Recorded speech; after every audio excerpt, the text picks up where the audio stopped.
It's Mel. How are you guys doing tonight?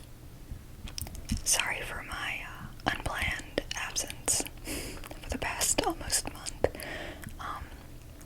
It was my birthday and then I went to San Francisco for a week, so yeah, I actually had a video that was gonna come out on Halloween on the watcher case, but then, because I'm stupid, I accidentally deleted the audio file that I recorded, and I was gonna use the audio recorded by my camera because it actually picks up me whispering pretty well, but it had a lot of noise, like, noise of the room, like that static in the background, so I ended up trying to edit that out, but it affected the quality of the audio. So then I was working on trying to fix that, and I accidentally deleted the video file because I had to, and I had to free up some room on my computer, and I thought I deleted the correct one, but I did not. I deleted the wrong one. So at that point I was like, I'm not starting all the way over from scratch. So it's unfortunate, but yeah. So now I'm back though. This is going to be the case of the man who was found dead inside a toilet. And yes, you heard that right. Before I get started, if you are new to my channel, or you just haven't yet, I'd very much appreciate it if you subscribe to my channel, and also if you left a like and a comment on this video. If you can't think of anything to comment, just write happy birthday. After almost a month away, I don't know if the algorithm is going to be too kind to me, but we'll see what happens.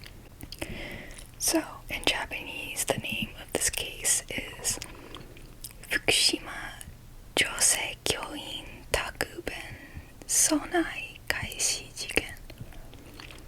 Fukushima Josei Kyoin Takuben Sonai Kaishi Jiken, which, from my rough translation, means the Fukushima female teacher mysterious death inside the toilet case. Doesn't exactly roll off the tongue, but this one might be a little bit more on the shorter side, but it is still very interesting, I think, and of course it is unsolved. I don't know why I said of course, but yeah, it's unsolved. So, on February 28th, 1989, at about 6 p.m., Miyakoshi Village in the Tamura district of Fukushima Prefecture, Japan, a 23-year-old elementary school teacher named Yumi Tanaka was just finishing her workday. She'd just gotten back to Duru Village Elementary, which I think in Japanese would be Durumura Shogakko, after a long weekend, and she was going back to her dorm, not too far away from the school. Because I guess teachers, if they wanted to, could live in like a dormitory. She had a single room, and each room had a toilet attached to it. And on the way back to her room, she decided to go to the bathroom. And when she got there, she happened to glance into the toilet before using it and saw, right inside the opening, a men's black leather shoe just sitting there.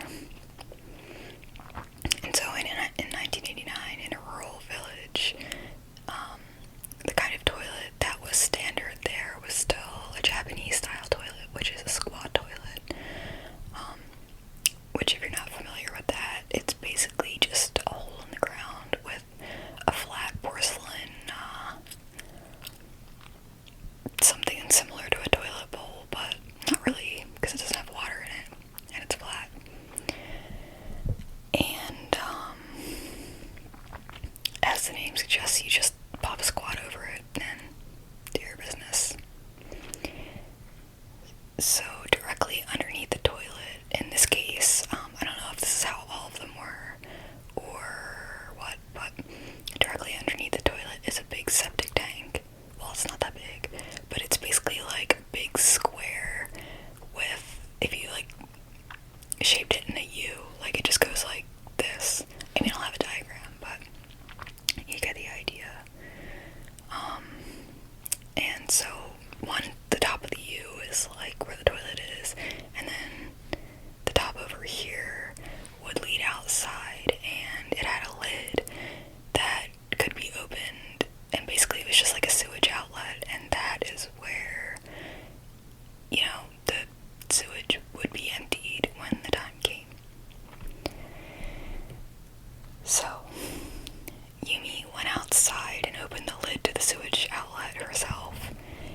and she saw a pair of feet at the top of it.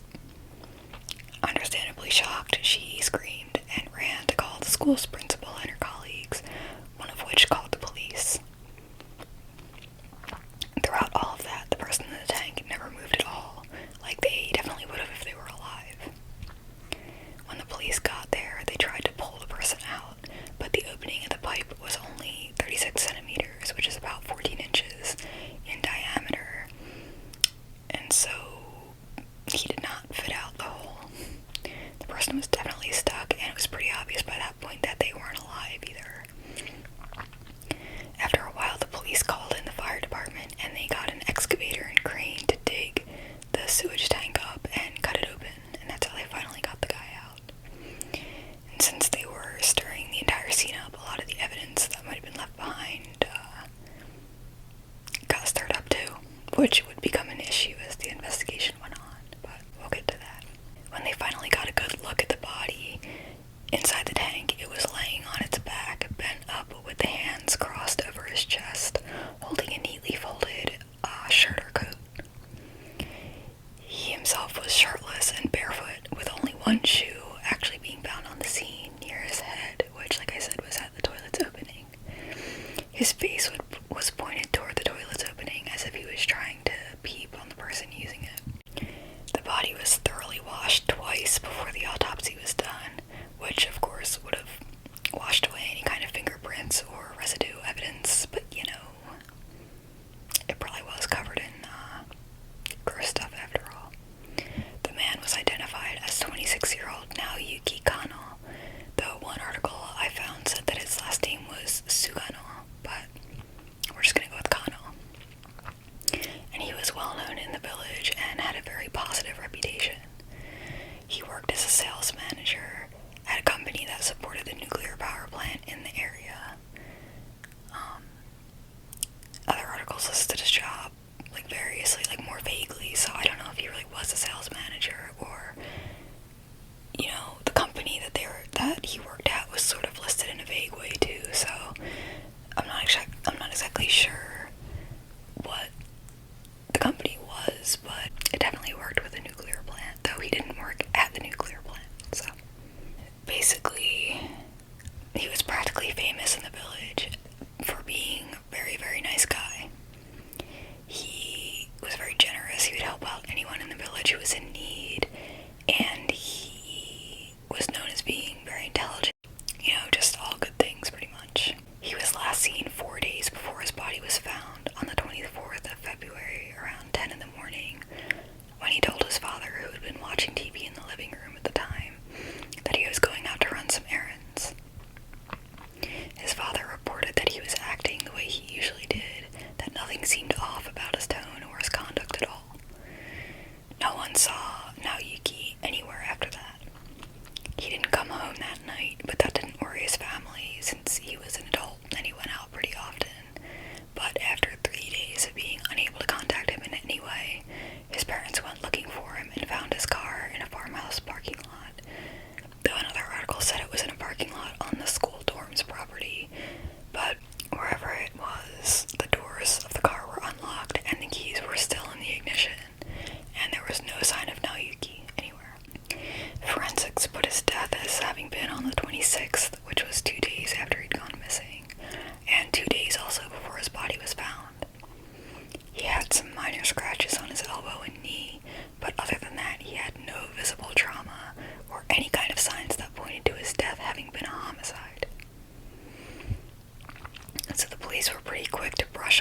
first, they wondered how exactly he even got into the sewage tank to begin with. Like I said earlier, the outdoor maintenance opening was only 14 inches in diameter, and the hole in the toilet was even smaller at only 8 inches. So he had to have gotten in by the outdoor opening, but he was big enough that the police couldn't pull him out through it, so... Naoyuki was 5'7", and according to the data released by the Japanese Ministry of Economy, Trade and Industry, which is Keizai Sangyo Sho. I couldn't find a lot of Japanese in this, so I just decided to stick it in wherever I could. But according to them, the average shoulder width of a Japanese man between the ages of 25 and 29 years old is 16 inches. And I don't know why they couldn't have just measured Naoyuki's shoulders themselves, but whatever, I guess. No better way to determine whether or not he could have actually fit than by measuring his shoulders. Instead of just saying what the average Japanese man's shoulders are like, I don't know. I mean, I'm 5'7", and I'm pretty sure my shoulders are wider than that. So, apparently later on in the investigation, to prove his son's innocence, Naoyuki's father used the cut-apart septic tank to reenact the crime scene, and he realized that it would be impossible to get into the pipe with or without clothing. Assuming that Naoyuki really was just desperate to be bumming women in that very specific way, how would he not know that it was impossible to get in the pipe, let alone come back out unscathed? They literally had to cut him out, so how do they really think that he got in there on his own? Also, who in their right mind would even want to get into a septic tank that was full of shit and submerge themselves in that? Who would even spend that long in such a reeking, putrid stench? And personally, I went to a sleepaway camp when I was younger that had only outhouses, and the smell was so bad that the moment you walked in, like the moment I would walk in there, it literally felt like my eyes were being burned by all the ammonia in the air. Of course, that was during the summer when it was really hot out, and this was in the winter, so maybe the smell wasn't as bad, since all the stuff would be frozen, or at least half frozen, but still, like, who would go in there? The next suspicious thing was that he didn't have any real injuries. The fact that his body was inside a tank that was too small for him to have gotten in there, and yet all he had was some minor scratches on his elbow and knee, just doesn't really add up at all. For him to have really forced himself in there, he might have been able to do it if he, like, dislocated his shoulder or something, but first of all, who would do that? But also, once he got back in, I'm sure he wouldn't have had enough room to, like, pop his shoulder back in either. And, you know, I'm sure he wasn't some kind of shoulder dislocation specialist or something. And regardless of the shoulder thing, he would probably have more scrapes, most likely all along his arms and legs, from, like, having to wriggle his way in. Honestly, if he died in there of hypothermia, he'd probably have burns from the freezing cold metal touching his skin, not to mention frostbite on probably the majority of his body, since he was shirtless and shoeless. His bare toes definitely should have all been frostbitten at the very least, and if the sewage was warm enough to prevent that, you'd think he wouldn't have died then, especially not of hypothermia, though I'm hardly an expert on that. But of course, if someone, say, poisoned him and then shoved him into the tank after he died, that would explain the lack of frostbite. And if they took the toilet pan off, maybe that might have made the opening big enough for him to fit through, though I'm not sure. I'm not really sure exactly how that works, like if there's just a tiny hole where the actual, like, opening in the toilet pan is, or if it's like a big hole that the toilet pan just fits over. But yeah, the way his body was positioned in the tank and the behavior the police assumed had led him there were also suspicious. Like I said earlier, it was cold as hell at the time, with 8 inches of snow on the ground, so why would Naoyuki have been holding his coat instead of wearing it, let alone been shirtless and barefoot? Also, if he really was trying to peep, it would have been so dim in the bathroom, especially once the woman was standing directly over the toilet, the only source of light, that he wouldn't have really been able to see anything if that was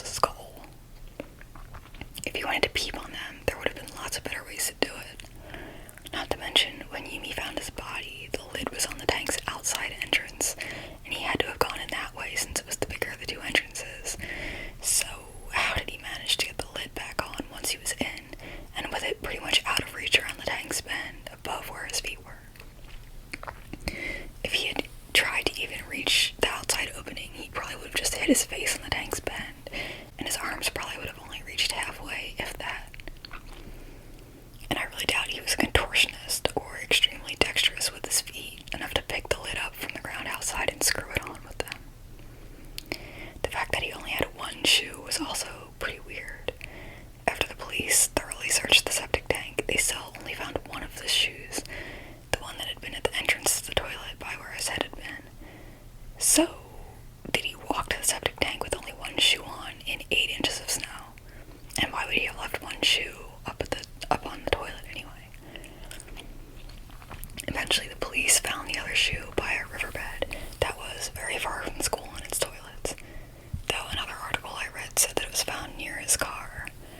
But either way, why wasn't it on his foot? Some people started to suspect that Yumi Tanaka, the teacher who'd found him, was actually the one who'd killed him. They thought it was suspicious that she'd even been able to find the body, since the bathroom was dimly lit and the pit was deep, though apparently not really that deep when you look at the mock-up of how his body was found. So how could she have even seen the shoe in the first place? Even more than that, why did she not call the police immediately after seeing the shoe, but instead go to the tank's lid and open it herself? People who believed this theory thought that she had killed Naoyuki and framed it as an accident. Apparently Naoyuki had gotten to know Yumi through her boyfriend, and they knew each other pretty well. Naoyuki even cooperated with the boyfriend to record harassing phone calls Yuki had started getting, and they gave the tapes to the police, with Naoyuki even going so far as to help with the investigation into the calls. So he had a good relationship with Yumi and her boyfriend, enough to know each other's schedules, so there was no motive or evidence to support this theory. Along with that, not to fall back on stereotypes, but it's kind of hard to think that a 23-year-old woman could haul around a dead adult man's body, let alone shove it somewhere it didn't fit. Even if her boyfriend had helped, that still doesn't change the fact that his body just didn't fit through the opening. What proves that it wasn't her, though, is that February 24th was the funeral of Japan's Emperor Showa, about 3 days were turned into a national Memorial Day, meaning everyone was on vacation from work and school, including teachers, and Yumi had taken off from the 24th to the 27th to go back to her hometown, so she wasn't even in the dorm during the time that Naoyuki had gone missing. And on top of that, he had known about her vacation plans too, so if he really wanted to catch a glimpse of her, why would he have done it 2 days in advance of when he knew she would be back? Like, he knew she was going to be gone then. And who could spend an entire 2 days inside a septic tank with no jacket in the winter, covered in shit? There was a couple of conspiracy theories surrounding his death, having to do with his job and the nuclear plant in the area. A month earlier, there was an incident at the Fukushima Daiichi nuclear plant. In Japanese, it's Fukushima Daiichi Genshiryoku Hatsudensho. And basically what happened was a welded joint in a circulation pump in reactor 3 gave out, causing a massive amount of metal fragments to leak. Eventually, reactor 3 was shut down. The person in charge of that reactor happened to be a coworker of Naoyuki's, and he committed suicide soon after that, leading people to wonder if Naoyuki's death was connected. On top of that, 10 days before Naoyuki's death, there was an election for village chief, and Naoyuki had been asked to lobby for one of the candidates, since he was a very eloquent speaker. One of the major issues in the election was the nuclear plant, with people both in support and in opposition of it. And basically the whole thing was that the people who supported the plant thought that the plant could create jobs and stimulate the economy, and the people who opposed it were afraid of the possible harmful effects that the plant could have on the village and the environment. So, nothing particularly unique there, just the usual kind of thing when it comes to nuclear plants. Both sides of the issue fought hard with each other, and each side wanted the village chief to pick one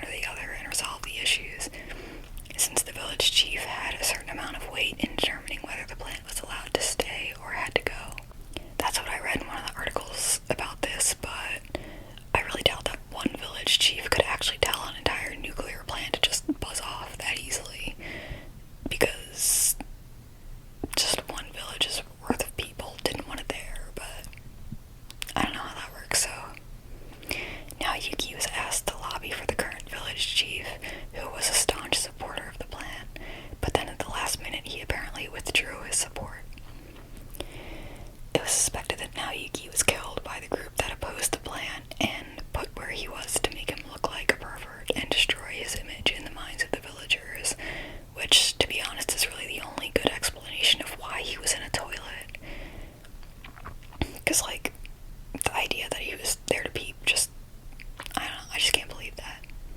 Like, I know there are some really demented people who will do really demented things, but like, that I can't imagine anyone doing that.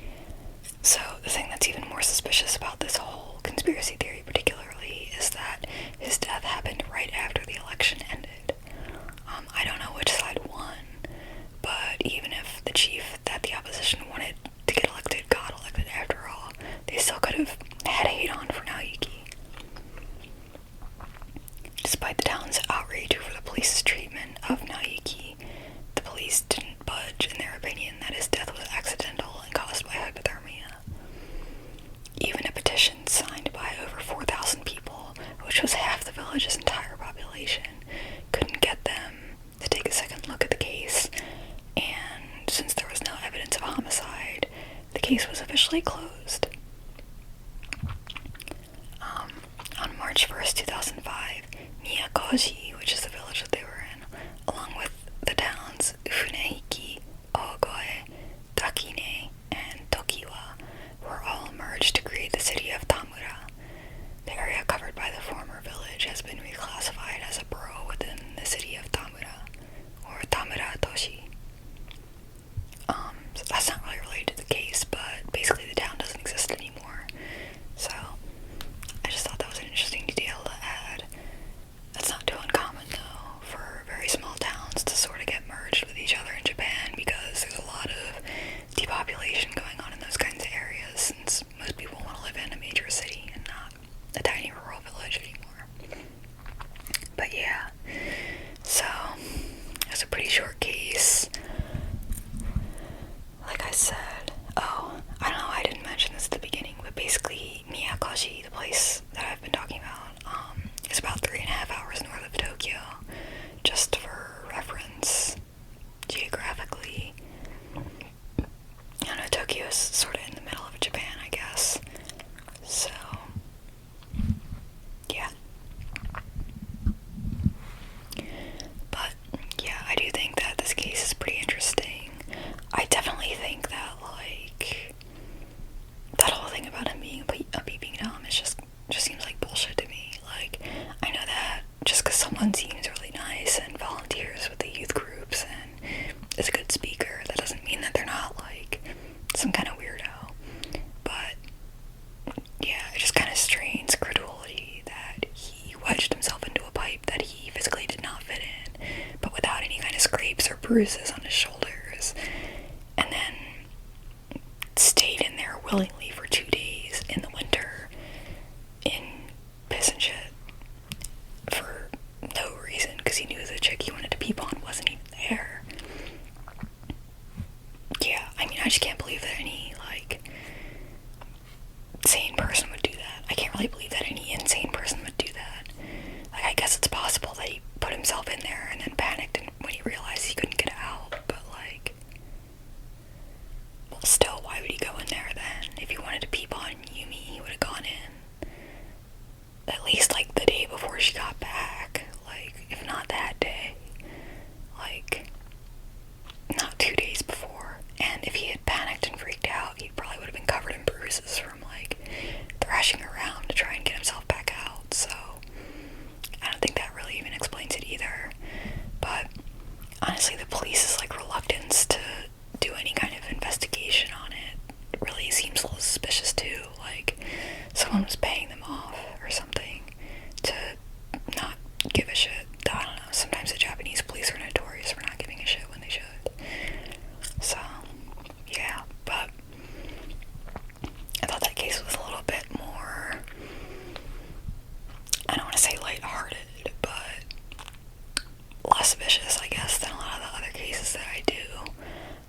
I'm thinking next week I'll do the assassination of Shinzo Abe, the Prime Minister of Japan, or the former Prime Minister of Japan, because I heard about that when it happened, but then I was, like, reading about it recently, and I thought it was a really weird convergence